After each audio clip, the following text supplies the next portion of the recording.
வணக்கம். நான் பார்த்தேன் சமைத்தேன் நல்ல பொண்ணி. இன்றைக்கி டின்னருக்கு ஒரு பொங்கல் தான் பண்ணலான்னு நினச்சேன். இந்த பொங்கல் வந்து எங்கள் மாமியாரோட பொங்கல். அதாவது சாதாரணமாக ரவை பொங்கல்னு சில பேர் பண்ணுவா, அரிசி பொங்கல்னு பண்ணுவா. ரெண்டுத்துக்குமே அது கூட போட்டுக்கிற பருப்பு வந்து பாசி பருப்பு தான், மூங் தால். ஆனால் எங்கள் மாமியார் வந்து ரவையும் அது கூட சேர்த்து பண்ணுவாள். அது வந்து ரொம்ப ரொம்ப டேஸ்ட்டாக இருக்கும். அந்த பொங்கல் தான் நான் இன்றைக்கி ட்ரை பண்ணியிருக்கேன்.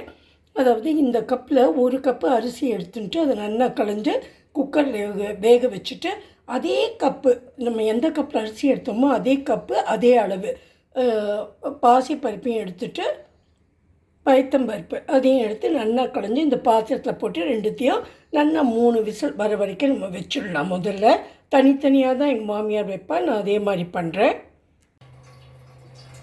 குக்கரில் வைக்கிறதுக்கு முன்னாடி நம்ம பருப்பை வறுக்கெல்லாம் வேண்டாம், அப்படியே நல்லா களைஞ்சிட்டு பச்சையாகவே போட்டுடலாம். நல்லா வேகணும் அது. அதே மாதிரி அரிசி வந்து நம்ம சாப்பிட்றதுக்கு எந்த அரிசி எடுத்துப்போமோ அந்த அரிசியை கூட வைக்கலாம். புழுங்கரிசியெல்லாம் இல்லை, பச்சரிசி தான். நான் வந்து அதே மாதிரி நாங்கள் சாப்பிட்றதுக்கு எந்த அரிசி எடுத்துப்போமோ அதை தான் எடுத்து வேக வச்சுட்டுருக்கேன். 1 கப்பு அரிசிக்கு நான் வந்து 3 கப்பு ஜலம் விட்டுருக்கேன். அதே மாதிரி பருப்புக்கு அது நல்லா முங்கி அது மேலே 1 கப்பு இருக்கிற அளவு விட்டுருக்கேன்.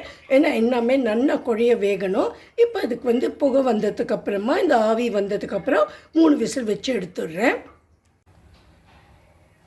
இப்போ நம்மளோட அரிசியும் பருப்பும் நல்லாவே வேந்துட்டு அதை வந்து ரெண்டுத்தையும் ஒன்றா கொட்டியிருக்கேன். நான் கொட்டிட்டு கொஞ்சம் நம்ம எல்லாத்தையும் நல்லா இலக்கி கொடுக்கலாம். இலக்கி கொடுத்து 2 ஒன்றா சேரட்டும். இப்போ பார்த்தீங்கன்னா உங்களுக்கு தெரியும் அது எவ்வளோ வேணும்னா தளர இருக்குன்னு. இந்த சமயத்தில் கேஸை கொஞ்சம் சின்னதாக்கிட்டோம். நான் வந்து ஒரு 2 டேபிள் ஸ்பூன் ரவை எடுத்துட்டுருக்கேன். இது வறுக்காத்த பிளெயின் ரவை தான். இதை கொஞ்சம் கொஞ்சமாக இதில் ஆட் பண்ணிவிட்டு நம்ம நல்லா இலக்கி கொடுக்கணும். கேஸை சின்னதாக்கிட்டு கொஞ்சம் கொஞ்சமாக ஆட் பண்ணணும். ஏன்னா இல்லைன்னா கட்டி தட்டிடும், அதனால் பார்த்து ஆட் பண்ணணும். இப்போ இந்த ரவையும் இது கூட சேர்ந்து ஒரு 5 மினிட்ஸ்க்கு வேகணும். ஏன்னா நம்ம ரவையை தான் போட்டிருக்கோம், அதனால இதுவும் சேர்ந்து அது கூட வேகட்டும். கேஸை நான் சின்னதாக தான் ஆக்கி வச்சுட்டுருக்கேன். கட்டை பிடிக்காமல் மாத்திரம் பார்த்துக்கணும் நம்ம. இப்போ நம்ம கஞ்சியோடையே தான் அது போட்டோம், கொஞ்சம் ஈரத்தோடையே தான், அதாவது தண்ணியோடையே அது எல்லாம் சேர்ந்துட்டு இந்த ரவையை போட்டோன்னே கொஞ்சம் திக்காக இருக்குது. ஒரு 2-3 மினிட்ஸ் ஆகிடுத்து, ரவையை வெந்தெடுத்து. இப்போ நம்ம இந்த இஞ்சியை இது வந்து இதில் போட்டு கொடுத்துடலாம். நான் வந்து இஞ்சியை சின்னதாக கட் பண்ணி வச்சுருக்கேன். இந்த இஞ்சியை எடுத்து இதுக்குள்ளே போடலாம். உங்களுக்கு எவ்வளோ வேணுமோ அவ்வளோ நீங்கள் போட்டுக்கலாம். நான் இங்கே கொஞ்சம் கருவேப்பிலை, கொஞ்சம் மிளகு, கொஞ்சம் ஜீரகம் எடுத்து வச்சுட்டுருக்கேன். இங்கே பெருங்காயத்தையும் எடுத்து வச்சுட்டுருக்கேன். இதில் வந்து கொஞ்சம் தேங்காய் எண்ணெய் விட்டு வச்சுட்டுருக்கேன். இதில் வந்து எண்ணெய் கொஞ்சம் சூடான அப்புறமா முதல்ல நம்ம மிளகை போட்டுடலாம். மிளகு நல்லா வெடித்தப்புறமா கேஸை கொஞ்சம் சின்னதாக்கிட்டு ஜீரகத்தையும் அதுக்கப்புறமா கருவேப்பிலையும் போட்டுட்டு கேஸை அணைச்சிட்டு கடைசியில் நம்ம பெருங்காயத்தையும் போட்டு இது கூட கொட்டிடலாம். அதுக்கப்புறமா கொஞ்சம் அதிலே நெய் பாக்கி இருந்தால் எண்ணெய் பாக்கி இருந்தாலும் இல்லை, ரொம்ப இல்லைன்னா ஒரு சொட்டி எண்ணெய் விட்டுன்ட்டு முந்திரி பருப்பை வறுத்து அதில் கொட்டிடலாம். இப்போ நான் வந்து முதல்ல மிளகு போட்டுட்டு இது கொஞ்சம் டொப்னு வெடிக்கட்டும். அதுக்கப்புறமா நம்ம ஜீரகத்தை போடலாம். கொஞ்சம் தள்ளியே நின்றுக்கோங்க, ஏன்னா மிளகு நல்லா வெடிக்கும். இப்போ வெடிச்சப்புறமா நம்ம அந்த ஜீரகத்தையும் கருவேப்பிலையும் போட்டுடலாம். இப்போ நான் கேஸை ஆஃப் பண்ணிவிட்டேன், நான் எல்லாமே போட்டுட்டேன். இந்த சமயத்தில் கொஞ்சம் பெருங்காயத்தை போடலாம். அதுக்கப்புறம் லாஸ்ட்டாக இதுக்கு ஒரு கலர் கிடைக்கணுங்கிறதுக்காக சொட்டு மஞ்சப்பொடியும் போட்டுட்டு அந்த எண்ணெயிலேயே வதக்கிண்டுட்டு அப்புறமா நம்ம இந்த பொங்கலில் கொட்டிடலாம். இப்போ நான் எல்லாமே போட்டுட்டு, இந்த மஞ்சப்பொடி போடுறது வந்து ஆப்ஷனல் தான். மஞ்சப்பொடி போடுறது ஆப்ஷனல் தான். ஏன்னாக்கா உங்களுக்கு அந்த கலர் வேணும்னா போட்டுக்கலாம், இல்லை வேண்டான்னா நீங்கள் விட்டுடலாம். எங்கள் மாமியார் என்ன பண்ணுவேன்னா, இது அந்த நம்ம பச்சை மஞ்சள் வாங்குகிறோம் இல்லையா, அந்த கணுக்கெல்லாம் வாங்குவோமே பொங்கல் சமயத்தில், அது கொஞ்சம் வாங்கி நிறைய வச்சுட்டுருப்பா. அதை தான் துண்டாக நறுக்கி இஞ்சியோடு அதையும் சேர்த்து வதக்கி போடுவாள். ரொம்ப டேஸ்ட்டாக இருக்கும்.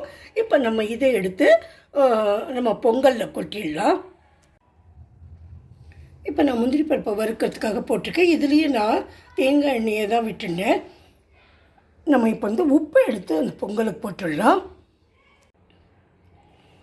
இப்போ நம்ம பொங்கல் ரெடி ஆகிடுது.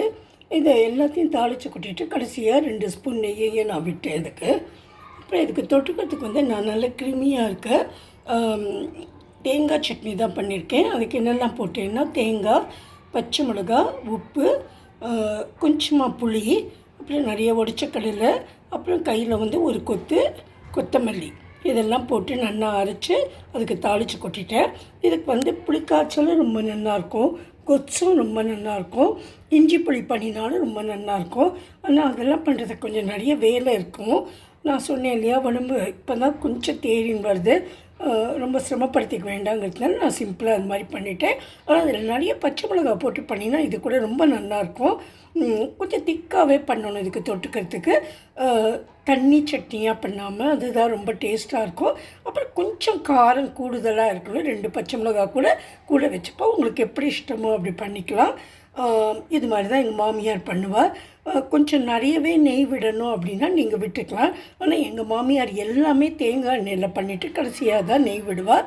இந்த ரவையும் அரிசியும் போட்டு பண்ணுற பொங்கலுக்கு அதனால நானும் அப்படியே பண்ணியிருக்கேன். It will be very very tasty item. It's a worth try. நீங்கள் ஒரு தடவை ட்ரை பண்ணி பாருங்க. பிடிச்சிருந்ததுன்னா if you like my video கொஞ்சம் தயவுசெய்து சப்ஸ்கிரைப் பண்ணுங்க. நீங்கள் எல்லாம் பார்த்ததுக்கு ரொம்ப நன்றி. இது வரைக்கும் யாரெல்லாம் சப்ஸ்கிரைப் பண்ணியிருக்கீங்களோ அவளுக்கெல்லாமும் ரொம்ப ரொம்ப நன்றி. Thank you very much.